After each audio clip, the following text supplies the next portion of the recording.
Hey everyone, it's Jacqueline at Pixie Dust PhD. We've got a really exciting trip down to Orlando, both Universal Studios and Walt Disney World. Naturally, a big part of the planning process and excitement of this trip is going to be all of the food and eating and drinking we're going to do. In this video, we'll go over the planning for our meals, and for the Walt Disney World portion, we will take a look at our results for Advanced Dining Reservation Day. For anyone who didn't watch the prior planning content on the channel for this trip, or for everyone else a brief refresher, here are our Disney Vacation Club resorts for the Disney portion of our stay. We'll be at the Polynesian for the nights of October 18th through October 22nd. We're checking out of the Poly on the 23rd and then checking into the Boardwalk, where we will be there for 2 nights. Then we're ending our trip at Bay Lake Towers, sleeping there in the nights of October 25th through 27th. Your advanced dining reservation window is linked to your resort stays, so since we are doing a split stay, we have several different ADR days. However, it does at least go all the way from check-in through check-out day, so for example, even though our last night at the Polynesian is October 22nd, we will be checking out on October 23rd, so we could make dining reservations all the way through October 23rd. As we were planning this trip, here's what the Disney portion of our trip looked like up through about mid-September. Thursday, October 19th, we were going to work from home and then head over to Disney Springs for a nice dinner. Because we were planning to be working from home, we wouldn't want lunch to take too long. But of course, we do want to experience as much good food as possible. Therefore, we figured we would do Sanaa to go. We'd bring our work laptops with us out to the Animal Kingdom Lodge, grab our food, eat there while working, and then eventually head back to the resort. Friday, October 20th, we were also planning to work from home for most of that day. For that day, we figured we would do quick service lunch from Captain Cook's at the Polynesian or grab Kona Cafe to go. Then we are attending Mickey's Not So Scary Halloween party that night, so quick service dinner in the Magic Kingdom Park. Saturday, October 21st is a no theme parks day, a full resort day. We didn't have super set plans for this other than we figured we would grab a late breakfast or early lunch somewhere at the Polynesian, and then starting in the afternoon, we were going to do a monorail bar crawl. So throughout that crawl, whether it's a proper meal or a bunch of snacks, that's where our dinner would be coming from. In this version of the plan, Sunday, October 22nd would be our first proper park stay at Walt Disney World. We are planning to start in Epcot and end in Hollywood Studios. For the Epcot portion, didn't have any super concrete plans for eating between Food and Wine Festival and other quick service options, lots to go around. Then for Hollywood Studios, we were hoping to grab the Fantasmic Dining Package at Mama Melrose. The Fantasmic Dining Package is a little bit overpriced at all of the available restaurants, but for us, it is the best price at Mama Melrose.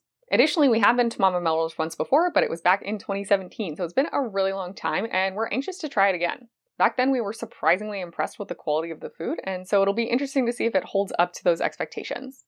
Monday, October 23rd is looking like it was going to be a pretty long day. We planned to start in the Animal Kingdom, hop over to the Magic Kingdom, and then back over to Epcot for extended evening hours. We figured we'd get quick service lunch at the Animal Kingdom. That might be Satu'li Canteen, which is definitely a favorite of ours, but there's also Yak and Yeti to go, a bunch of other small booths, and then if we wanted to do some sort of hybrid quick service sit down, there's always Nomad Lounge. For dinner here, we were hoping to book a Beaches and Cream reservation.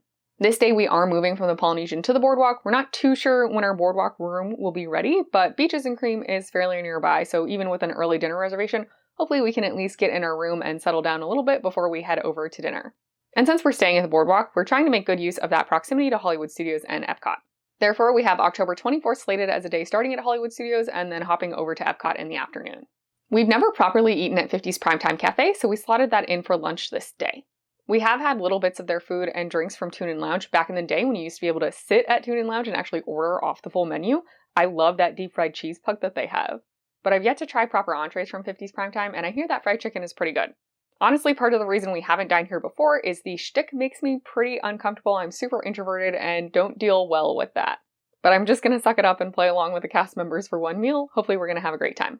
Then after that, for dinner, again, we'll be in Epcot, so we're trying not to be too prescriptive there. Definitely don't need a dining reservation to have some good food in Epcot. October 25th, we are moving from Boardwalk over to Bay Lake Towers, so we've slated that basically as Magic Kingdom more or less all day. There is Hollywood Studios extended evening hours, which we're probably going to attend, but for the most part, we'll be at Magic Kingdom. Magic Kingdom food offerings are not my favorite, but we are going to give Tony's Town Square restaurant a try. Specifically, we were looking to book an early lunch reservation here because weather permitting, we could possibly snag a table on the patio outside and then be there while the parade goes by at noon. Then for dinner, it's likely that we'll make our way over to Wilderness Lodge or Fort Wilderness and grab something from quick service. We had originally pegged down Geyser Point for this meal. However, now that the boat route between the Contemporary and Fort Wilderness is actually running, that does make going to Fort Wilderness more appealing to me. When that boat route was suspended, that meant that the easiest way to get to and from Fort Wilderness for us coming from Bay Lake Tower would be to go to the Magic Kingdom and take a boat to Fort Wilderness, then when we were done at Fort Wilderness, take the boat back to Magic Kingdom and walk to Bay Lake Tower. That's not terribly inconvenient, but it's definitely not as great as being able to boat just between Bay Lake Tower and Fort Wilderness. Plus Wilderness Lodge is on that route too, so who knows, maybe we'll stop at both. Thursday, October 26th, we had sketched out to do lunch at Tiffin's. We've never been to Tiffin's before, but we love the Nomad Lounge, so we thought this would be a fun splurge meal. We do have Animal Kingdom Park Pass reservations that day. The rest of the day is pretty up in the air. I feel like it's likely we'll end up at Epcot, but basically that's a flex afternoon and we can head back to whatever park we feel like we want to. And Friday, October 27th is a similar situation. We are going to head to the Magic Kingdom first, but then the park after that is to be determined. As a big event to look forward to the entire trip, I did want to snag Cinderella's Royal Table here on our last park's day. We thought about maybe aiming for dinner because I hear that seeing the fireworks from inside the castle might feel kind of magical. That being said, this is a Halloween party night, so there is no happily ever after. And we played around with moving things to accommodate doing Cinderella's Royal Table during happily ever after, but honestly, it probably is really cool, but I think I would rather see happily ever after from not inside the castle, so I guess that's an experience that we'll save for another trip. All that being said, we decided to go forward with our planning of having Cinderella's Royal Table on our last park's day, but for lunch instead of dinner. Then for dinner, that's pretty up in the air, but we did really enjoy our time at Three Bridges, so we do want to go back. Once we're feeling done at Magic Kingdom, we'll probably take a little rest and then maybe rope drop Three Bridges. That will probably be dinner, but if not, again, there's always a lot of good food in Epcot we can try. And on our departure day, Saturday, October 28th, we will not be heading into any theme parks. But brunch sounded fun, so we went ahead and decided on brunch at Wine Bar George in Disney Springs. That's the general overall eating plan for lunches and dinners during the Disney portion of our trip. You'll notice I didn't really touch on breakfast at all. For the most part, we kind of skip proper breakfast. I'm not saying you should do that, it just works out well for us. Often we've eaten a lot the night before, wake up, and aren't that hungry to begin with. Plus rope drop time, those beautiful morning hours in the parks are so valuable in terms of getting a lot done, we don't really want to slow ourselves down with breakfast. Typically we'll have some snack bars or crackers in our room, or we can throw some in my bag and bring them for a light snack. And then pretty often we're essentially just planning on having an early lunch to satiate the hunger that starts to creep up. Meal times in Disney World for us get super messed up and don't reflect our daily lives at all. But I do think it works out for the way that we like to tour the parks. Now that was all general eating, including quick service, festival booths, etc. So here is the advanced dining reservation plan of attack. Notably, the first and last are Disney Springs, Morimoto Asia, and Wine Bar George. You can actually book these on OpenTable, you don't need to fuss around with Disney's ADR system. And once you've decided on a date and approximate time, so long as the restaurant is accepting reservations that far out, you can book them. You don't have to wait for 60 days or anything like that. Those two reservations I took care of long ago. Then it's time to focus on the dining experiences where we do have to play by Disney's rules. And again, because we were doing a split stay, we had 3 separate ADR days. The first day was August 19th, and there we would be targeting the Fantasmic Dining Package at Mama Melrose and Beaches and Cream. Then our second ADR day was August 24th, where we would be trying to snag a 50s Primetime Cafe lunch as well as a Tony's Town Square restaurant lunch. And our last ADR day was August 26th. This is the one where we would want to book Tiffin's and Cinderella's Royal Table. Now I'll throw it to past Jacqueline to take you through a live look of our first advanced dining reservation day. It's just before 6 a.m. on Saturday, August 19th. I am not a morning person, but here we are, our first ADR day. We thought about not even getting up this morning to do it because it's not, crucial. We're not going for anything ridiculous, but we do really want the Fantasmic Dining Package, which seems like it has been competitive, so here we are. As I've gone over in Tips video before, I set things up last night, so I'm just at my computer now. I'm going to do a fresh log out, log in on the Disney World website, and then refresh my tabs with the 2 things we're trying to go for. So again, the Fantasmic Dining Package, and then also Beaches and Cream. I do also have my cell phone, so I'll do a fresh log out, log in on the app as well, in case the online situation is not cooperating. It's about 5 minutes till 6, and I'm now feeling confused and maybe a little concerned because online it hasn't even opened up our hotel stay yet. It's only letting us go through October 17th. It should be letting us go through October 18th through our poly stay, which I think is the 23rd. On the phone, those days are actually available, so I'm now a little worried that online, on my proper browser, which by the way I use Edge for whatever reason, seems to work much better with the Disney website than Chrome or Firefox or anything more normal. But yeah, that doesn't seem to be loading properly, so I may have to rely on the phone. This is why we have contingency plans. My partner's also in another room, I think with their laptop and phone trying.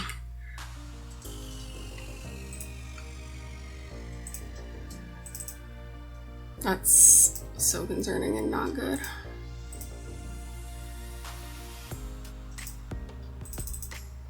We should be able to pick our days by now. I've also literally never had luck with this before 6 a.m., but supposedly it does start as early as 5:45, so sometimes I get up a little early just to check, and you might hear me refreshing in the background, but I don't know. If you ever had luck before 6, I would love to hear it. I feel like that's an urban myth. Okay, it's 5:59 a.m. Just kind of refreshing a lot. Phone and internet. Okay, 6 a.m. supposedly. Here we go. Okay, got Mama Melrose. That's great. So now we'll try Beaches and Cream online.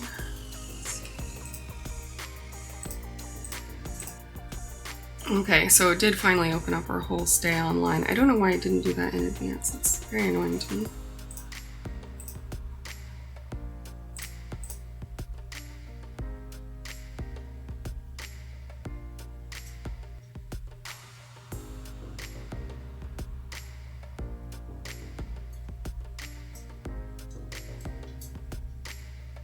Okay, got the confirmation for Phantasmic on my phone.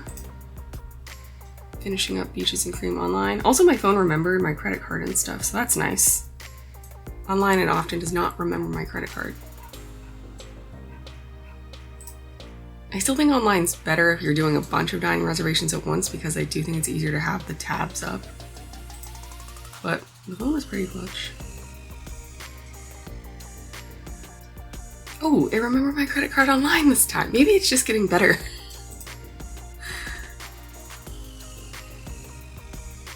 Okay, do I need to add dietary or accessibility requests? I don't, but this is what that looks like. Okay, fantastic. Great. So now we'll just check my plans, make sure everything went through. Great, so we got the Phantasmic Dining Package at Mama Melrose for 6:05 p.m. And we also did get Beaches and Cream at 5:40 p.m. So a successful ADR morning. Now it's time to take a nap. Overall, definitely a very successful first ADR day. After that, I did take a nap and go back to sleep. And then just to torture myself, once I woke up again around 8 a.m., I went ahead and checked the app for availability. The Phantasmic Dining Package at Mama Melrose, as well as Beaches and Cream around the times that we wanted them, were still totally available. Again, I'm super not a morning person, so this definitely informed my decisions moving forward. Also, Disney has this funny habit of sending you an email reminding you about ADR Day. However, at least in my case, they always sent it around 10 a.m., so it's a little bit late if we're being honest. But anyway, everything went pretty smooth that morning, and then later that day we also did just grab an Oga's Canteen reservation just because it was available. We figured if we didn't want it, we could always just cancel it later. But I thought it might be fun to have a pre-dinner drink in space before we head over to Mama Melrose. Because these reservations were fairly close together though, I wasn't able to make them both. I did have to have my partner make the Oga's Canteen reservation. For the next ADR Day game plan, we were aiming to snag Tony's Town Square as well as 50's Primetime Cafe. I honestly was not very concerned about these at all. While availability for these restaurants can be hard to come by during peak times or on more short notice, honestly looking 60 plus days out, I was not concerned. Leading up to ADR Day, I often find myself just scrolling through the restaurants that we're interested in to see what availability is like, and both of these seemed very fine. Therefore, not being a morning person, I decided that I would not torture myself and wake up at 5:45 a.m. Instead, I got up a little bit earlier compared to my normal time for waking up for work and just made sure to do this first thing. And because I wasn't particularly concerned about these, I just decided to do them on my mobile phone instead of using my computer. By the time I logged in and got going, it was around 7:15 a.m. I went for Tony's Town Square first because I was hoping to get that very first lunch seating. A big motivating factor for booking Tony's at all was 1, you can sit outside, weather permitting, but 2, also you can sit outside while the parade is going by. The parade is scheduled for both noon and 3 p.m. while I'm going to be there, so we were trying to get that first lunch seating at 11:30 for the noon parade. I figure so long as we show up to Tony's a little bit early and basically line up, try to be one of the first people to check in and very kindly ask to sit on the patio, as long as the weather's cooperating, hopefully we'll be able to do that and enjoy the parade while enjoying lunch. Then 50's Primetime Cafe was next, and we did want an early lunch, but the timing was a lot more flexible in my mind than Tony's Town Square. No issues at all with 50's Primetime, there were lots of times available. And like I mentioned previously, we were targeting an earlier lunch slot just because we do tend to skip breakfast. Our last ADR day then was August 26th, another Saturday. I was a bit nervous about Cinderella's Royal Table. I know that can be a difficult reservation to snag. However, like all the other restaurants, in the weeks leading up to my ADR day, I had been browsing that availability pretty casually. And yes, if you wanted meals at very normal times, a 12:30 lunch, a 6 o'clock dinner, those seemed to be gone when I was browsing. But I was fine with an early lunch, and that was often available. The other reservation we were aiming to book this day was Tiffin's. Generally speaking, booking Tiffin's is not difficult. Even the walk-up waitlist for Tiffin's same day often has a 20-minute or less wait. For me, really the question became, do I wake up super early intentionally to book Cinderella's Royal Table, or do I risk it?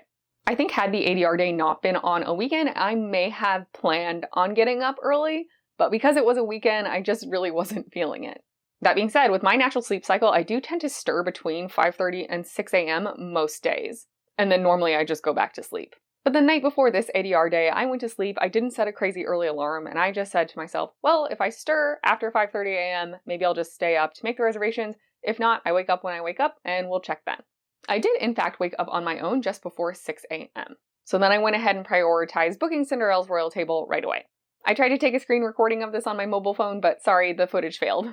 I was very pleased with being able to snag this reservation though, even if it meant waking up early. Then next up was Tiffin's, and I was anticipating not having any issues with this at all. But something about Tiffin's that morning was definitely messed up.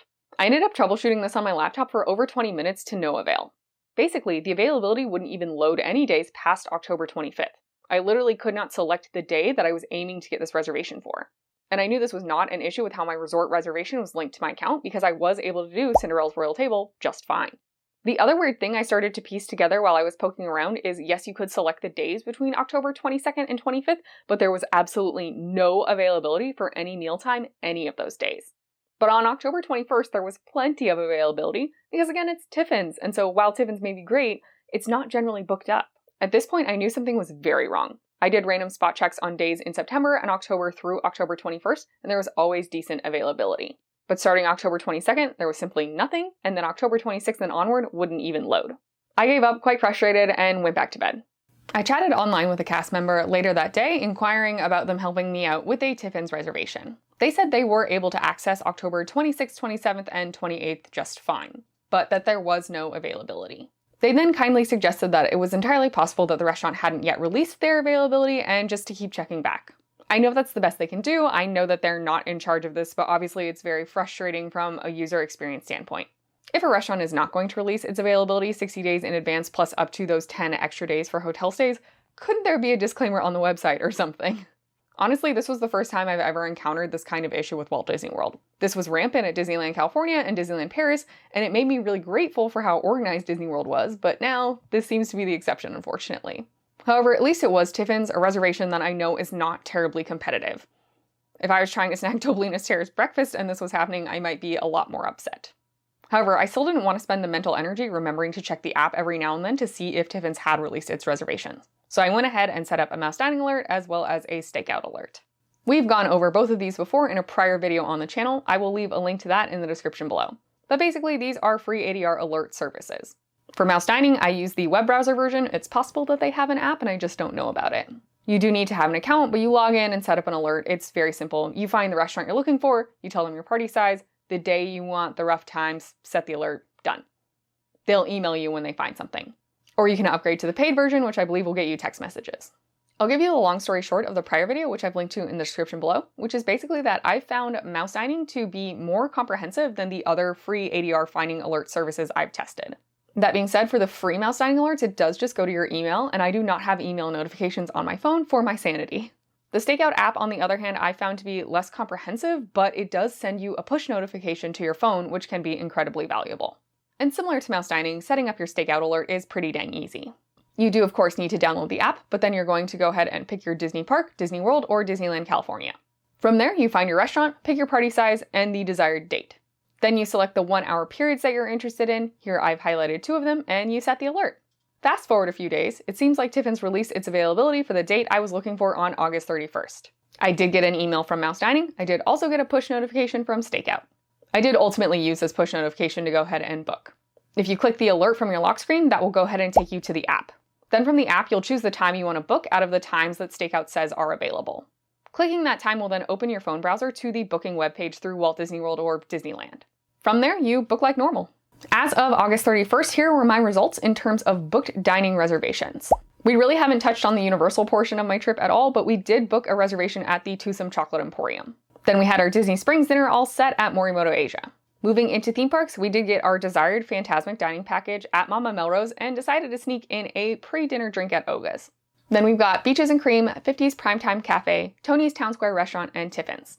Finally, we are rounding out our dining experiences in the parks with lunch at Cinderella's Royal Table, and our last dining experience before departure will be brunch at Wine Bar George, again booked on Open Table. But those of you who watched the other planning videos for this trip on the channel already know that our trip did change after this time. We'd planned out some work from home days, and that no longer became relevant. And if we didn't have to sit in the hotel and work all day, then we wanted to shift things around. As of early October, here are the adjustments we made to our trip sketch. Notably, we're basically flipping our Thursdays. So originally we were going to work from home on Thursday, October 19th, no parks that day. Then Thursday, October 26th, we were going to do parks. Frankly, we were doing Disney parks every day from Sunday through Friday, that second week of our vacation. In order to spread out our rest days a little bit more, we just flipped these. So now Thursday, October 19th, we are going to theme parks, and Thursday, October 26th, we're taking a rest day. For our adjusted October 19th schedule, we've decided primarily on Epcot and Animal Kingdom. In the first version of our trip sketch that second Thursday, we were doing Animal Kingdom, then Epcot. In this case, we are flipping the order. There's two primary reasons here. One is to try to get on Guardians of the Galaxy Cosmic Rewind, so we have the park reservation at Epcot, which means that we can join the virtual queue. The second is that I'm probably going to rope drop the Moana meet and greet. Animal Kingdom in the morning is absolutely magical, but there were just factors pushing us toward Epcot in the morning instead. There also are extended evening hours at Hollywood Studios this night, so we probably will pop in just for a little bit. And given this change in our schedule, no more work from home, here's our new eating situation. Before on this Thursday, we were going to do a Sanaa to go lunch and then dinner at Morimoto Asia. We basically just moved these to October 26th. Though now we have an actual Sanaa reservation to sit down in the restaurant instead of doing this amorphous Sanaa to go, we'll work from a lobby or bring it back to our hotel situation. So our experiences of the Sanaa food and Morimoto Asia are preserved, they're just 1 week later. We also basically just flipped Tiffin's up to this first Thursday. We were going to do a Tiffin's lunch on Thursday, October 26th, now we're doing Tiffin's dinner on Thursday, October 19th. And because I don't yet know the details of the Moana meet and greet, and we want to leave our time in Epcot more flexible, we haven't planned a sit-down reservation type meal for lunch. Then next on October 20th, we also were going to work from home that day, probably just get food to go from Captain Cook's or Kona at the Polynesian where we're staying. But since we're not working from home this day anymore, we thought we might adventure a little further out for some fun food. We've made a mid-morning reservation at Ale and Compass. I hear that dark chocolate waffle is really good. Because October 20th is our Mickey's Not So Scary Halloween party night, we still did not want to burn a day ticket on this day. But not working from home did open us up to booking a reservation at a resort for a fun meal. Here overall are our tentative final food plans. Obviously there's definitely room for things to change, but this is the rough plan that we're going into our trip with. For the Universal portion, we only have that one reservation at Twosome for a late dinner. Otherwise it'll be a mix of things in the theme parks as well as City Walk. We are hoping to do more sit-down meals, just more on a walk-up basis. For example, my partner and I both really like Vivo Italian Kitchen in City Walk, as well as Island's Dining Room at Loews Royal Pacific. Based on our past experience, we don't think walking up here should be a problem. Hopefully that turns out to be true. Then in terms of quick service, I definitely want to try Minions Cafe. We both really love Bread Box. Both of the Harry Potter restaurants are scrumptious, so lots of great options. Then we're moving over to the Disney portion of our trip, where we are intentionally trying to mix every day with some quick service, some table service. Plus, with Epcot's Food and Wine Festival ongoing, we definitely wanted to leave a lot of slots for us to snack our way through Epcot. I'm very excited that our first proper table service meal during the Walt Disney World portion of our trip is going to be at Tiffin's. I think that's going to be a great way to kick things off. I'm a little more concerned about October 20th. I definitely think Ale and Compass will be good, but then quick service food at Magic Kingdom is not the best. And for eating during the party, I've heard that those lines have been really long and quite slow, so I'm a bit nervous, but we'll just have to make do. We've got to eat during that time. It is what it is. Saturday, October 21st should be fun. We're leaving that as very flexible. It's highly likely we'll end up doing some laundry this day, and because we're staying in a studio, we don't have a washer dryer in our unit, we will have to use the general DVC laundry room. And to be courteous to others, as well as protect my things, I really want to be on top of that. When our wash is done, I want to move it right into the dryer, and when the dryer's done, I want to pick it up right away. Therefore, we didn't want to lock ourselves into a lunch reservation time anywhere. We might end up doing the walk-up waitlist at Kona, or we could always get Kona to go. Plus there's Captain Cook's as well. Then from there, it's monorail bar crawl time. We're probably going to rope drop Trader Sam's. They actually have some really great food. But that'll be in the 3 p.m.-ish time frame, so either a late lunch or a really, really early dinner. I think we'll end up at Enchanted Rose next. They also have some snacks we can grab. Then hopefully we'll get to Top of the World Lounge this night, but if not, there's always the Steakhouse 71 Lounge. October 22nd will be quick service at Epcot, then a drink at Oga's, followed by dinner at Mama Melrose, followed by Fantasmic. Lunch on October 23rd will be in the Animal Kingdom, and we are absolutely spoiled for choices there for quick service. And we've got an early dinner planned out at Beaches and Cream. I'm stoked that we were able to snag this. October 24th will be our first proper reservation at 50's Primetime, and then October 25th will be our first reservation at Tony's Town Square. We do have 2 proper reservations on October 26th, but we aren't going into the parks at all this day. We'll have lunch at Sanaa. We're probably going to rope drop a lounge over at Port Orleans, and then we'll head off to Disney Springs for our Morimoto Asia dinner. I think we're going to get the Peking duck for 2. I'm stoked. Then our last in-theme park reservation will go out with a bang at Cinderella's Royal Table. I am a princess girly, so I cannot wait for this. I'm not getting super hyped about the food. I am hyped about the experience. Tentatively then, we'll head to 3 Bridges for an early dinner, but if that doesn't work out, there's plenty of other things we can explore. Then our last actual meal before heading off to the airport is brunch at Wine Bar George. We have done dinner here, we've never done brunch, so I am excited to try out the brunch offerings. I think that's a pretty solid sketch of roughly where we're gonna eat. I do like to have a rough plan in my back pocket because I definitely don't want to be getting hungry and then overwhelmed like, well, where are we even supposed to go? While I like having some flexibility for sure, it's also important to me to have a plan. I can definitely be paralyzed by having too many choices, and when it comes to quick service dining in the Walt Disney World Resort area, there is a lot. But table service meals are very definite. You have a little bit of wiggle room when you show up, but you don't have a ton of flexibility otherwise. Unless, of course, you cancel your reservation, which you can now do up to 2 hours prior to it. Here are our final reservations, at least as of early October. You can see a lot of those earlier lunches in here, the 11 a.m.s, the 11:30s. Overall, honestly, I am really pleased, and I feel like this went remarkably smoothly. We really only ran into trouble with Tiffin's, and that absolutely was on the restaurant side or maybe the IT side, not really because it was so competitive we couldn't get it. We did actually get every reservation we were going after. That being said, we weren't going for super hard to get reservations. I wasn't trying to do the character breakfast at Topolino's or anything. But knowing that I wasn't going for extremely competitive reservations also gave me a lot of peace of mind that I could sleep in and things would work out. Also, we did adjust our trip basically in mid to late September.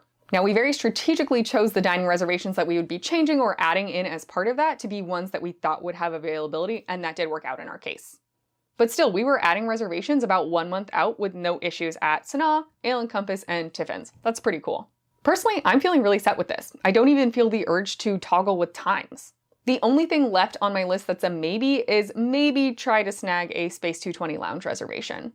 It's not something either myself or my partner feel like we need to go back and do. We did pretty recently experience Space 220. But the restaurant is now 2 years old and they have apparently revamped their menu. I haven't done the one-to-one comparison of the prior cocktails and the current cocktails menu. If there are new drinks, I would be interested in trying them, but it's definitely not make it or break it for me.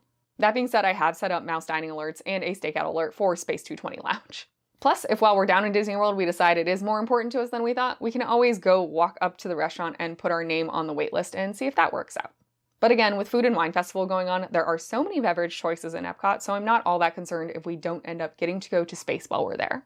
In originally planning this trip, we certainly weren't aiming to have 1 table service meal per day, but it is looking like it's going to end up being that way. I did recently talk to my partner about this and we were both like, yeah, well, it is what it is, that's fine. It's going to be more expensive for sure, but we'll have a lot of new experiences. And maybe more importantly, especially on theme park days, we know that there will be a set time where we're sitting inside in air conditioning, resting, eating, refueling, relaxing, and I find that so valuable. I'm definitely looking forward to all the great eating and drinking that we're going to do on this trip, and I can't wait to share it with you.